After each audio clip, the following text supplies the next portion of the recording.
माननीय उद्धव ठाकरे यांचं माझ्यावर बारीक लक्ष आहे की कुठे बाहेर पडतो का काय. आताही त्यांची परवानगी नाही, पण तरी आपण सगळे आलात. बऱ्याच दिवसांनी आपण भेटतो आहोत. थोडं तब्येतीमध्ये सुधारणा होते आहे. यापुढे ते अजून होईल. उपचार फार कठोर असतात, आजारापेक्षा उपचार भयंकर असतात, पण ते चालू आहेत. आणि मला पूर्ण खात्री आहे, मी जे म्हणालोय की डिसेंबर नंतर मी पूर्ण बरा होऊन येईल. बोला, आपल्याला काय? डॉक्टरांना पूर्ण विश्वास आहे. डॉक्टरांची जी टीम आहे, आमची प्रमुख डॉक्टर आहेत मुंबईतले, तर ते उपचार करतायत. आणि रेडिएशनचा जो एक मुख्य भाग आहे तो संपलेला आहे. इतर काही उपचार सुरू आहे, रिकव्हरी सुरू आहे चांगल्या प्रकारे. पण माझ्यासारखा माणूस स्वस्थ बसू शकत नाही.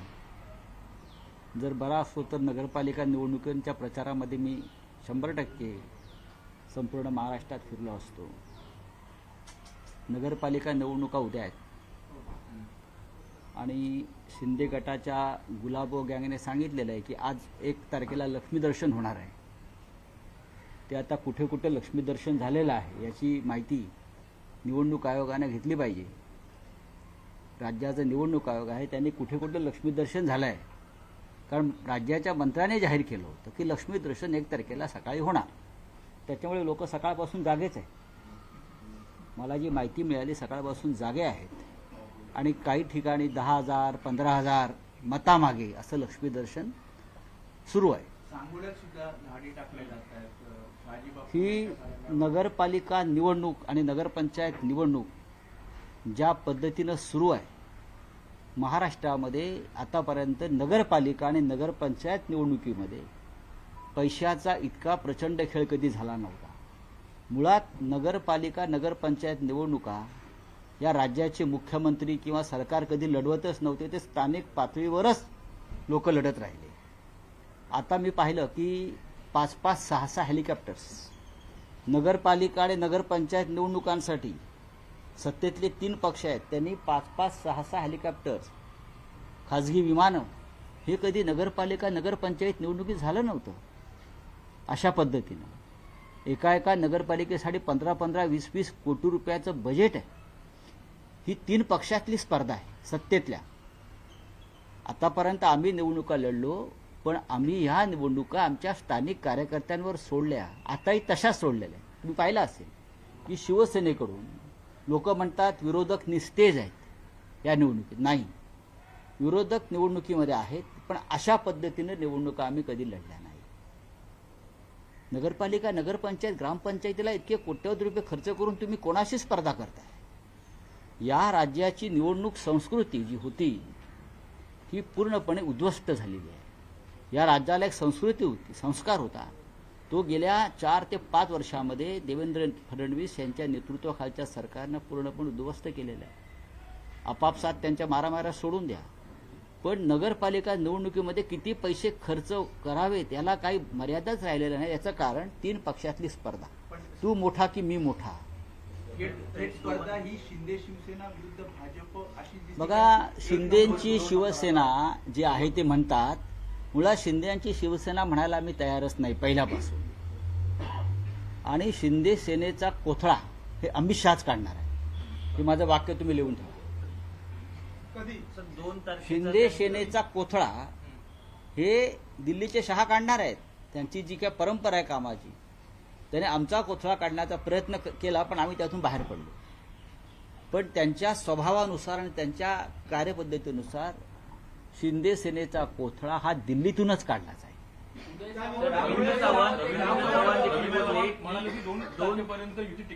आणि मी हे तुम्हाला आता सांगत नाही, गेले वर्षभर सांगतो, यांचे 35 आमदार फुटणार आहे. ज्या पद्धतीनं त्यांनी शिवसेनेच्या बाबतीमध्ये गुप्त ऑपरेशन तेव्हा केलं आणि आमचे आमदार, तीच पद्धत, त्याच पद्धतीनं आता शिंद्यांचे आमदार फोडण्याचं काम अगदी व्यवस्थित सुरू आहे. रवींद्र चव्हाण हे भारतीय जनता पक्षाचे प्रदेशाध्यक्ष आहेत. करेक्ट, कोकणातलेच आहे आणि डोंबिवलीचेच आहे. त्यांची नेमणूक खास त्यासाठीच केलेली आहे डोंबिवलीतून. त्याला राजकारण कळत आहे, त्यांनी ते राजकारण समजून घेतलं पाहिजे. आणि जे आजच सामनाचा अग्रलेख आहे, जे रवींद्र चव्हाणांचं वक्तव्य आहे 2 तारखेनंतर, आणि तुम्हाला आठवत असेल मीही वारंवार तेच सांगत होतो, डिसेंबर नंतर बघा काय यांचा कोथळा. यांना वाटत असेल की दिल्लीचे 2 महान नेते आमच्या पाठीशी आहेत. ते कोणाच्याही पाठीशी नसतात. हिंदुहृदय सम्राट बाळासाहेब ठाकरे यांनी अमित शहा आणि नरेंद्र मोदी यांना बरं का नियमबाह्य मदत केली कायद्याच्या बाबतीमध्ये, इतर बाबतीमध्ये, तरी त्यांनी माननीय हिंदुहृदय सम्राटांच्या शिवसेनेच्या पाठीत खंजीर खुपसायला मागे पाहिले नाही. तिथे शिंदे कोण? शिंदे तर त्यांनीच पाळलेलं. मग तुमचं म्हणणं की महापालिका निवडणुकीआधी हा पक्ष कुठे? बघ, हा पक्ष त्यांचा फुटलेलाच आहे. पक्ष फुटलेलाच आहे. हा त्यांचा पक्ष नाहीच आहे. तो अमित शहाने निर्माण केलेला एक गट आहे. हा अमित शहाचा पक्ष, हा शिंदेचा पक्ष नाही. माझी शिवसेना खरी आहे का? हास्यास्पद नाही का हो? कसली यांची शिवसेना? याने कधी शिवसेनेला जन्म दिला? याने काय शिवसेनेसाठी खस्ता खाल्ल्यात? हे कधी तुरुंगात गेले सेनेसाठी? बाळासाहेब याने कोणती आंदोलनं केली? माननीय उद्धव ठाकरे यांच्या नेतृत्वाखालची शिवसेना महाराष्ट्रामध्ये आजही मजबूतीने उभी आहे. पैशाच्या ताकदीवर निवडणुका जिंकणं म्हणजे लोकशाही नाही. याला आम्ही लोकशाही किंवा राज्य करण्याची पद्धत मानत नाही. एक मंत्री म्हणतो आमच्याकडे नगरविकास खातं आहे आणि भरपूर पैसा, याचा अर्थ निवडणूक आयोगाला कळत नाही, फडणवीसांना कळत नाही. आपण भ्रष्टाचाराचा 0 टॉलरन्सचा जेव्हा भूमिका घेता, तेव्हा तुमच्या खात्यातला एक मंत्री नगरविकास खातं आमच्याकडे आहे, त्यावेळेला आम्हाला पैशाची चिंता नाही असं जेव्हा सांगतो, तेव्हा ताबडतोब त्या मंत्र्याला बरखास्त केलं पाहिजे आणि नगरविकास खातं ज्याच्याकडे आहे त्याच्याकडून ते काढून घेतलं पाहिजे. तर तुम्ही राज्याचं नेतृत्व करता असं आम्ही मानतो. आम्ही यशवंतराव चव्हाणांपासून नेतृत्व पाहिलेले आहे त्या राज्यामध्ये. संस्कारी, संयमी आणि सुसंस्कृत नेतृत्व काय असतं, माननीय शरद पवार साहेबांपर्यंत, मनोहर जोशींपर्यंत, देवेंद्र फडणवीस यांच्याकडनं अपेक्षा होती, पण त्याला अपयश त्यांचं आलेलं आहे. फडणवीसांनी एकनाथ शिंदे यांना सांगितलेलं होतं, जेव्हा मंत्र्यांनी बहिष्कार टाकलेला होता कॅबिनेटवर, तेव्हा फडणवीसांनी आश्वासन दिलेलं होतं की तुमचे कार्यकर्ते आम्ही फोडणार नाही आणि आम्ही तुमचे फोडणार नाही. मात्र लगेचच दुसऱ्या दिवसापासून शिंदे गटाचे बघा, फडणवीस यांचं राजकारण जर शिंदेना कळत नसेल तर त्यांनी राजकारणात राहू नये. नुसतं पैशावर राजकारण चालत नाही, पैशांवर माणसं विकत घेता येतात. मला आश्चर्य वाटतं राज्यातल्या जनतेचं. या राज्याची जनता 10,000 15,000मध्ये आपल्या मुलाबाळांचं भविष्य विकतात. बेरोजगारी तशीच आहे, लोकांना रोजगार नाही, गरिबी तशीच आहे, कायदा सुव्यवस्था पूर्ण ढासळलेली आहे, महिलांची सुरक्षा धोक्यात आहे. रोज मुंबईत, महाराष्ट्रात रोज महिलांच्या अत्याचारावर घटना घडतात. त्याच्यावर कोणी बोलत नाही. त्याच्यावर तो उतारा जर 10 आणि 15,000 रुपये मताला असेल तर ह्या राज्याच्या जनतेनं स्वतःला अशा प्रकारे विकल्यामुळे ते आपल्या पुढल्या पिढीचं भविष्य धोक्यात आणत आहेत. 10 आणि 15,000 या जनतेची किंमत आहे का? पण लुटलेला पैसा, भ्रष्टाचाराचा पैसा अशा माध्यमातून निवडणुकीमध्ये येतोय आणि आमची जनता खुश आहे. 10,000 नगरपालिकेला, 10,000 विधानसभेला, 25,000 लोकसभेला, त्याहून जास्त. ही या जनतेची कमाई आहे या राज्याच्या. बाकी नोकऱ्या धंदे काही नाही. कणकवलीमध्ये राणे बंधू एकमेकांच्या विरोधात उभे राहिलेले पाहायला मिळतात. तर एकमेकांचे नेते दोन्ही राणे बंधूंना बळ देताना पाहायला मिळतात. कारण एकनाथ शिंदे सुद्धा नारायण राणे यांच्या घरी गेले. निलेश राणेंना म्हणाले की मी पूर्ण तुझ्या पाठीशी उभा आहे. मग नारायण राणे भाजपचे खासदार आहेत. एकनाथ शिंदे राणांच्या घरी गेले. नारायण राणे भारतीय जनता पक्षाचे खासदार आहेत आणि भारतीय जनता पक्षानं आमदार निलेश राणे यांच्यावरती गुन्हा दाखल केला. मी निलेश राणे यांचं अभिनंदन करीन की त्यांनी कशा प्रकारे पैशाचं वाटप होत आहे कोकणात हे दाखवण्याचा प्रयत्न केला. त्यांचे आमचे मतभेद असतील, पण शेवटी निवडणुकीमध्ये पैशाचं वाटप कशा प्रकारे होत आहे हे दाखवण्याचा प्रयत्न केला. याचा अर्थ शिंदे गटाचे लोक पैसे खर्च वाटत नाहीत का? जास्त वाटत आहेत. पण कोकणामधल्या एका भागामध्ये आमदार राणे, निलेश राणे यांनी कसे पैसे येतात, कसं पैशाचं वाटप होतं यावरती प्रकाश पाडला असेल तर निवडणूक आयोगानं त्यांची दखल घेण्याऐवजी त्यांच्यावर गुन्हा दाखल करणं हे काय मला योग्य वाटत नाही. ज्या प्रकारे निवडणुका काही नगरपालिका नगरपंचायत निवडणुका या पुढे ढकलल्या आहेत, ऐन वेळी या पुढे ढकलल्या आहेत. देवेंद्र फडणवीस व्यवस्था आहे. देवेंद्र फडणवीस असं म्हणाले की कायदेशीररित्या असं पुढे जाणं हे चुकीचं आहे. नाही, ही तसं जरी असलं तरी पुढल्या निवडणुकांमध्ये भरपूर वेळ मिळावा त्यासाठी ही निवडणूक आयोगाशी संगनमत करून केलेली राजकीय व्यवस्था आहे. एकनाथ शिंदे म्हणतात की मुंबई आणि ठाण्यामध्ये आमचाच पक्ष मोठा भाऊ ठरणार. बघा, असं आहे की ते न्यूयॉर्कला सुद्धा जिंकू शकतात. ते त्यांच्याकडे जे कोट्यवधी रुपये आहेत ते डॉलरमध्ये कन्वर्ट करतील आणि तिथे वाटायला जातील, 4 लोक पाठवतील. ते जर्मनीमध्ये जिंकू शकतात, ते कुठेही जिंकू शकतात. त्यांना असं वाटतं मी माझ्या हातामध्ये प्रचंड पैसा असल्यामुळे लुटीचा मी जग माझ्या मुठीत आहे. तसं नाही आहे. तसं राजकारण हे वाळूसारखं असतं मुठीतल्या, ते कधी सटकू शकतं. जेव्हा कोण बोलत नव्हतं तेव्हा तुम्ही बोलत होता, जेव्हा कोण बोलत नव्हतं तेव्हा तुम्ही बोलत होता की मनसे आणि शिवसेना एकत्र येतील. जवळपास अनेक बैठका देखील झाल्या आहेत, युती देखील आता काही दिवसांनी जाहीर. एक महिना तुम्ही विश्रांती घेतली, बैठकामध्ये राज ठाकरे आणि उद्धव ठाकरेंच्या झाली ना बैठक. युती कुठपर्यंत होईल? बघा, मी तुम्हाला अगदी पहिल्या दिवसापासून सांगतो, शिवसेना माननीय बाळासाहेब ठाकरेंची म्हणजे उद्धव ठाकरे यांच्या नेतृत्वाखालची खरी शिवसेना आणि महाराष्ट्र नवनिर्माण सेना राज ठाकरे यांच्या नेतृत्वाखालची, या दोघांमध्ये सकारात्मक चर्चा सुरू आहे. बैठका सुरू आहे जागा वाटपावर आणि योग्य दिशेनं ही चर्चा सुरू आहे. माननीय उद्धव ठाकरे आणि माननीय राज ठाकरे यांच्यामध्ये उत्तम संवाद सुरू आहे. एकमेकांना भेटतात. आताही 4 दिवसापूर्वी त्यांची दोघांची भेट झाली. मला त्याच्याविषयी माझी चर्चाही झाली. त्यामध्ये राज ठाकरे यांनी महानगरपालिकेसंदर्भात एक प्रेझेंटेशन जे तयार केलं होतं ते त्यांना दाखवलं आणि ते उत्तम प्रेझेंटेशन आहे असं उद्धव ठाकरेंनी मला सांगितलं की राज यांनी एक चांगलं प्रेझेंटेशन मला दाखवलं निवडणुकांसंदर्भात किंवा इतर काही.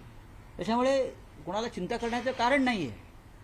हे जे काय म्हणतात तुमचे शिंदे मिंदे वगैरे, बरं का, त्यांना सांगा की संयुक्त महाराष्ट्राचा लढा झाला मुंबईसाठी, तेव्हाही काँग्रेसवाले तेव्हाचे सत्ताधाऱ्यांनी प्रचंड पैसा टाकला, पण मराठी माणूस एकजुटीनं उभा राहिला आणि मुंबई महाराष्ट्रात राहिली.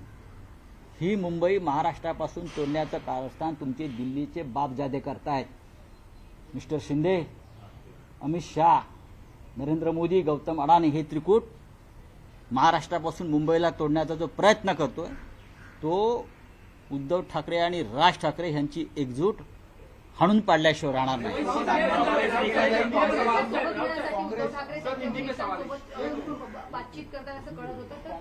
बघा, एक लक्षात घ्या, काँग्रेसशी आमची चर्चा सुरू आहे.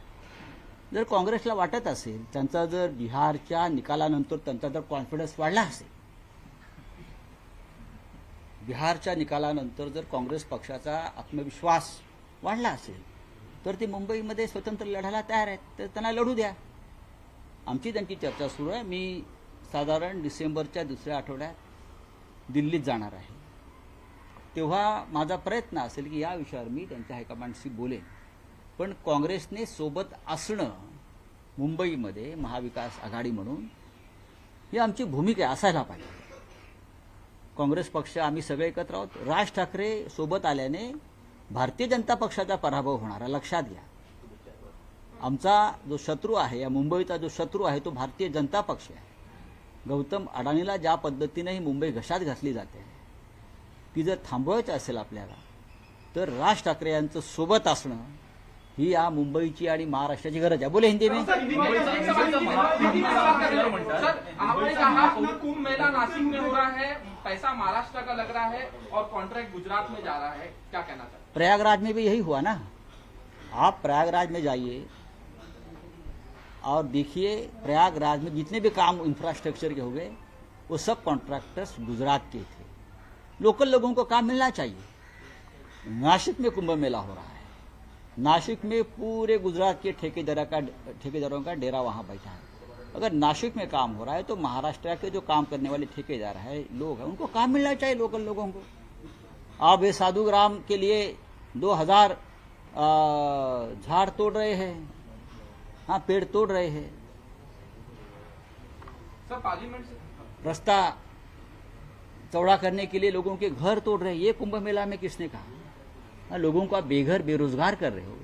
ये सिंहस्थ कुंभ मेले का काम है क्या? 25,000 करोड़ का बजट पूरा गुजरात में जा रहा है। गिरीश महाजन को पूछिए, मैं झूठ बोल रहा हूं तो मैं उनको पूरे लिस्ट देता हूं ठेकेदारों की। बोलिए। सर पार्लियामेंट सेशन शुरू हो रहा है, जो एसआईआर है उसको लेके एसआईआर पर हम चर्चा मांग रहे हैं। पूरे अपोजिशन ने आज जो नोटिस दिया है, मैं मुंबई से बोल रहा हूं, मैं दिल्ली नहीं पहुंच पा रहा हूं, मैं जाऊंगा दिल्ली में, लेकिन एसआईआर पे चर्चा होनी चाहिए, इलेक्शन रिफॉर्म के ऊपर चर्चा होनी चाहिए, पहलगांव के ऊपर चर्चा होनी चाहिए, दिल्ली ब्लास्ट के ऊपर चर्चा होनी चाहिए। ये सरकार की जिम्मेदारी है कि ये जो प्रमुख प्रश्न है इस देश में उसके ऊपर चर्चा है। लेकिन सरकार भाग रही है, सरकार डर रही है।